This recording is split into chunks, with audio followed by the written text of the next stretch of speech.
వ్యూహమా లేకపోతే వ్యూహంలోనే సెల్ఫ్ గోలా, సెల్ఫ్ గోల్లో వ్యూహమా? మొత్తానికి ఒక కన్ఫ్యూజన్లో అయితే జన sciences and Janasena cadres leaders కూడా ఉండే పరిస్థితి. ఎందుకంటే మరో 15 ఏళ్ల పాటు చంద్రబాబు గారి నాయకత్వాన్ని పూర్తి స్థాయిలో సమర్థిస్తామని చెప్పి పదే పదే చెప్పడం అనేది క్యాడర్స్ మనసుల్ని ఎందుకో కలత చెందేలా చేసింది జనసేనలో. ఆవిర్భావ సభకు వచ్చేప్పటికీ నిలబెట్టామన్న పవన్ కళ్యాణ్ గారు మొన్న P4 సభలో మాకు సత్తా లేదు కాబట్టే చంద్రబాబు గారిని సపోర్ట్ చేసుకుంటూ వస్తున్నాం. సత్తా ఎప్పుడు వస్తుంది? పోరాడితే వస్తుంది. మీకు పోరాట గుణం ఉన్నది, పోరాడారు. 21కి 21 100% స్ట్రైక్ రేట్ తోటి శాసనసభలో అడుగుపెట్టారు. స్టిల్ ఎందుకు కన్ఫ్యూజన్? జన సైనిక్స్ ఆశలు నెరవేరుతాయా లేదా? 100% స్ట్రైక్ రేట్ 2029లో రిపీట్ అవుతుందా? సీట్ల సంఖ్య పెంచుకొని మరి అధికారంలో పాలు పంచుకోవటమేనా, అధికారం చేజిక్కించుకోవటమా? ఈ సందేహాలకైతే జనసేనాని సమాధానం చెప్పాలి. ప్రశ్నించే పార్టీగా పుట్టిన జనసేన సమాధానాలు చెప్పాల్సిన పరిస్థితి ఈరోజు ఏర్పడింది. దీంతోపాటు ఇంకా చాలా అంశాలు మాట్లాడుకుందాం. బిగ్ డిబేట్లో మనతో పార్టిసిపేట్ చేస్తున్నారు షేక్ బాజీ గారు, కాంగ్రెస్ పార్టీ అధికార ప్రతినిధి. నమస్కారం బాజీ గారు. దారా గోపి గారు, political analyst and senior journalist. నమస్కారం గోపి గారు. అలాగే సుజాత గారు, జనసేన వీర మహిళ. నమస్కారం సుజాత గారు. అండ్ వాసు యాదవ్ గారు, వైసీపీ అధికార ప్రతినిధి. నమస్కారం వాసు యాదవ్ గారు. అలాగే విజయ్ కిరణ్ గారు, టీడీపీ అధికార ప్రతినిధి. అందరికీ నమస్కారం. టు స్టార్ట్ విత్ దారా గోపి గారు, 15 రోజులు లేదా 10 వారాల వ్యవధిలో ఆయన పవన్ కళ్యాణ్ గారు చేసిన కామెంట్స్ ముందర ఆవిర్భావ సభలో ఏమో ఇలా వేలు చూపించి నిలబెట్టాం. మొన్నేమో P4 సభలో మాకు సత్తా లేదు కాబట్టే చంద్రబాబు గారు వెంబడి నడవాల్సిన పరిస్థితి అన్నారు. ఒకసారి ఆయన ఏం మాట్లాడారో చూసి ఆ రెండు సందర్భాల్లోనూ మీ దగ్గరికి వద్దాం. మనం నిలబడ్డాం, పార్టీని నిలబెట్టాం.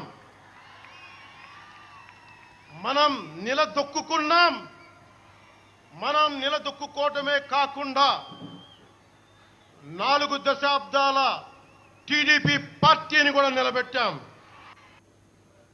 గౌరవ ముఖ్యమంత్రి శ్రీ నారా చంద్రబాబు నాయుడు గారికి మద్దతు ఇచ్చాను 2014 నుంచి. అంటే మన దగ్గర సత్తా లేనప్పుడు అది ప్రజలకి ఉపయోగపడే సత్తా కానీ, బలం కానీ, సమర్థత, తెలివితేటలు, ప్రతిభ ఒక నాయకుల దగ్గర ఉన్నప్పుడు అది ఓట్లు చీలకుండా అది ఇస్తే అది ప్రజలకి బలం అవుద్దని 2014 నుంచి నేను అదే పని చేశాను. గోపి గారు చూశారు కదా, జస్ట్ 3 వారాల వ్యవధి ఆవిర్భావ సభకి P4 సభకి మధ్య ఉన్న వ్యవధానం.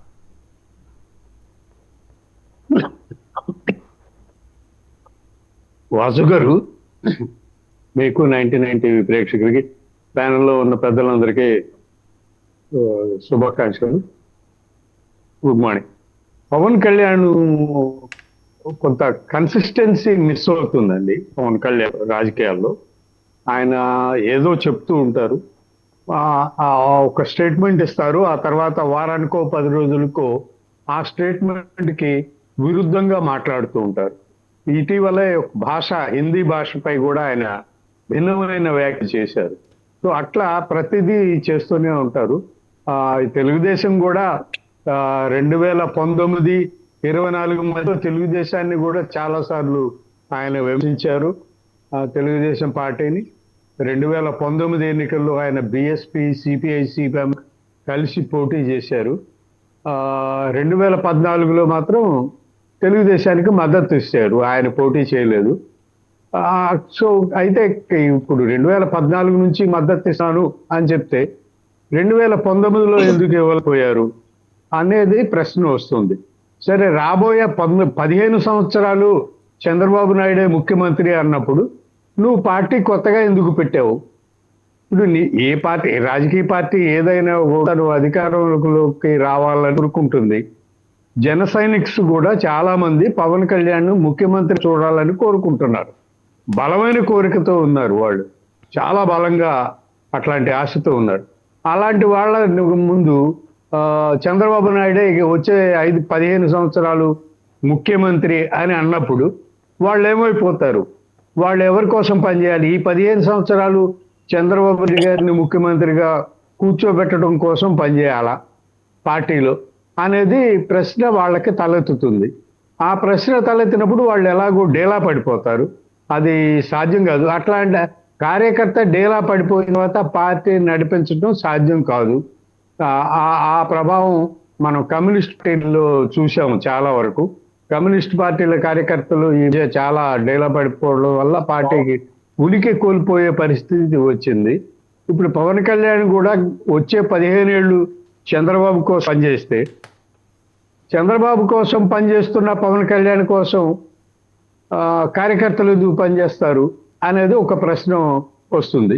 సో ఇవన్నీ కూడా పవన్ కళ్యాణ్ ఆలోచించుకోవాల్సిన అవసరం ఉంది.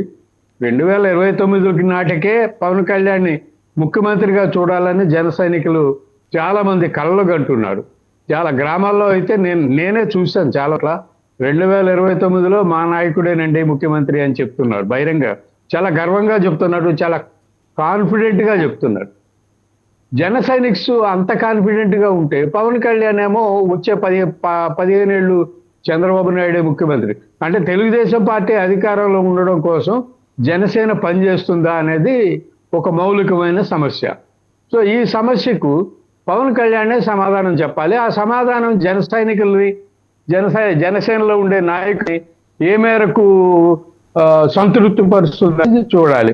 మొన్న ఒంగోలులో చూసాము, బాలినేని శ్రీనివాసరెడ్డి గారు ఎట్లా అయినా సరే జనసేన అధికారంలోకి తీసుకొస్తాం అంటూ బల్లగుద్ది మరీ మాట్లాడారు. సో నాయకులు కార్యకర్తలు అంత బలంగా మాట్లాడుతూ ఉంటే అంతే బలంగా పవన్ కళ్యాణ్ కూడా చంద్రబాబు నాయుడు గారే ముఖ్యమంత్రి అంటూ ఉంటే ఈ పొంతన ఎట్లా కుదురుతుంది?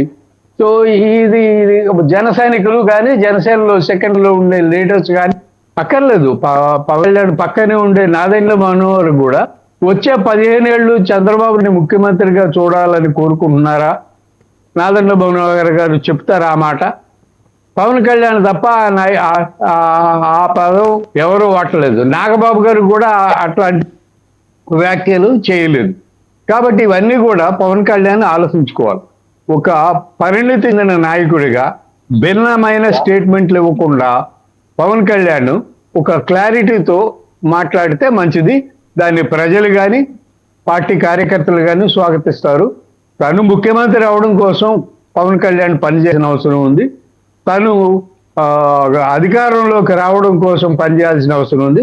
కార్యకర్తలందరూ ఆల్రెడీ ఆ దిశగా పయనిస్తున్నప్పుడు పార్టీ అధినేత పక్కదారి చూడడం, పక్క వైపు చూడడం, పక్క పార్టీని అధికారంలోకి నిలబెడతాను అని చెప్పడం అయితే సమర్థనీయం కాదు. దాన్ని జనసేన నాయకులు కూడా అంగీకరించరని నా అభిప్రాయం. రైట్. ఒకసారి జనసేన వీరమహిళ సుజాత గారి దగ్గరికి వెళ్దాం. సుజాత గారు, జనసేనాని లాస్ట్ కన్సిస్టెన్సీ, అది గోపి గారి అభిప్రాయం. అంటే స్థిరత్వం ఉండాలి. రాజకీయంగా ఒక విధానం తీసుకున్నప్పుడు దానికి కట్టుబడి ఉంటాం. జయాపజయాలు సహజం. ఆయనకి